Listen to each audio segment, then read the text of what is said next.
धर्मार्थ निकेतन के उद्घाटन के शुभ अवसर पर यहाँ पर उपस्थित सभी गणमान्य व्यक्तियों को मैं सादर प्रणाम करता हूँ। हमारे बड़े भैया राम अजोर पांडे जी, जिनकी सोच बहुत ही उत्तम है, खास तौर पर जो जनता के मन में एक सोच थी कि डॉक्टर लोग लूटते हैं। बहुत से लोग सोचते हैं कि डॉक्टरों का काम है लूटना। उस मिथक को आप तोड़ रहे हैं। उस मिथक को तोड़कर एक नई दिशा दे रहे हैं, जिससे सभी जनता जनार्दन के दिल में डॉक्टर के रूप में एक अलग सम्मान होगा। तो कहीं ना कहीं बहुत ही सराहनीय कार्य है।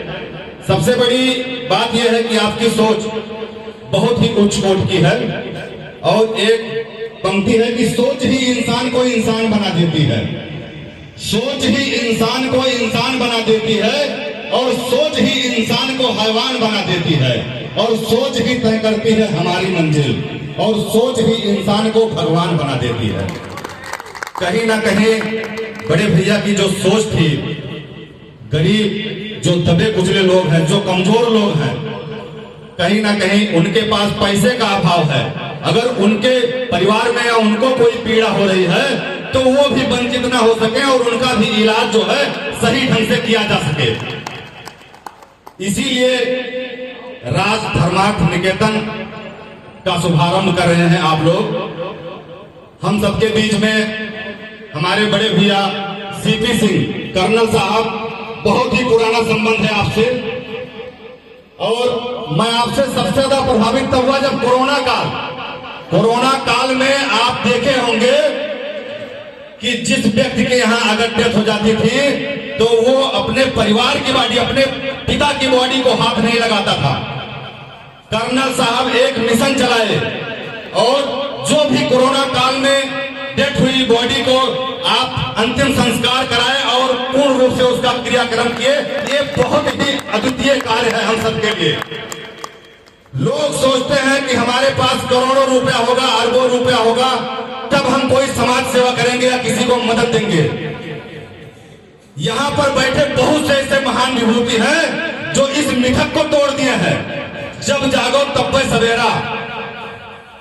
आपके अगर जेब में 10 रुपया है और आपकी सोच, आपका लक्ष्य अगर सही है तो आप 10 रुपए से भी किसी का मदद कर सकते हैं। रोड पे पड़ा हुआ पे कोई एक्सीडेंट से तड़प रहा है और उसको आप उठाकर अगर हॉस्पिटल पहुंचा दे रहे हैं तो भी आप धर्मार्थ कार्य कर रहे हैं।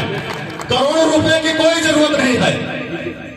हम लोग मोटरसाइकिल से ठंडी गर्मी बरसात आप लोग देखे होंगे, चल चलकर और बड़े बड़े आंदोलन कर दिए। पीछे भी चलने वाला कोई नहीं था इस गोंडा जनपद में, और 9 दिन कुदुर की बजा चीनी नील बंद करके दिखा दिए। ये हमारा लक्ष्य था। सबसे मुश्किल होता है मुर्दा शांति से भर जाना। सबसे मुश्किल होता है मुर्दा शांति से भर जाना। ना होना तड़प का सब कुछ सहन कर जाना, और सुबह जाना काम पर और काम से घर लौटाना। पर सबसे मुश्किल होता है हमारे सपनों का मर जाना। सबसे मुश्किल होता है हमारे सपनों का मर जाना। आज बड़े भैया ने जो सपना देखा है, उस सपने को आप सबके बीच में साकार कर रहे हैं। आप सब उसके साक्षी हैं, गवाह हैं। कहीं ना कहीं हम लोगों को प्रेरणा लेनी चाहिए। हम लोगों को ऐसे महान विभूतियों से प्रेरणा लेनी चाहिए कि अच्छा कार्य जीवन में कैसे किया जा सकता है। मैं बहुत से कार्यक्रम में गया, यहाँ से दिल्ली तक कार्यक्रम किया, लेकिन आज इस कार्यक्रम में जितना आनंद मुझे आया है, मैं कसम से बता रहा हूँ उतना आनंद कभी नहीं आया है। और क्यों आनंद आया है? ये कार्यक्रम ऐसे लग रहा है जैसे कोई संत महापुरुष का सत्संग चल रहा हो। हमारे से पहले एक से एक महान विभूति अपना जो है वक्तव्य रखे। आप लोग खुद सुने होंगे, क्या उच्च कोटि के विचार रहे होंगे। अगर हम अपने जीवन में उस विचार को केवल उतार लें तो कहीं ना कहीं हमारा जीवन धन्य हो जाएगा। कहने को तो बहुत कुछ है, समय का बहुत अभाव है। एक पंक्ति कहकर मैं बड़े भैया के ऊपर मैं अपने बाने को विराम दूंगा कि मुट्ठी में कुछ सपने भर कर जीवन में आशाएं, दिल में है अरमान यही, कुछ कर जाएं।